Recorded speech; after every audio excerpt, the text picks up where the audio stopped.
அனைவருக்கும் வணக்கம். சென்னையில் இருக்கீங்களா? நீங்கள் புதுசாக கார் வாங்க போகிறீங்கன்னா உங்களுக்கு தான் அந்த செய்தி. நீங்கள் கார் வாங்கும் போது அந்த காரை நிப்பாட்டுறதுக்கு பார்க்கிங் இட வசதியும் இருக்குது அப்படிங்கிறத அந்த இடத்தோடு நீங்கள் உறுதிப்படுத்தினா தான் கார் வாங்க முடியும் அப்படிங்கிற புதிய விதி பார்த்திங்கன்னா அமலுக்கு வருது. சென்னையில் முக்கால்வாசி கார் பார்த்திங்கன்னா ரோட்டில் தெருவில் தான் நிற்கிது.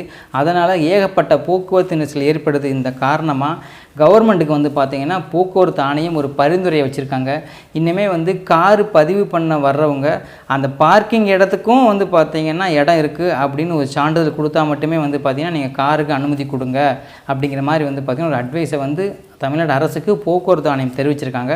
ஸோ இப்போ நம்மளுடைய தமிழக அரசு இதை பற்றி ஃபுல்லாக டீட்டெயிலாக பார்த்திங்கன்னா அனலைஸ் பண்ணி ஒரு முடிவு வெளியே கொண்டு வருவாங்க.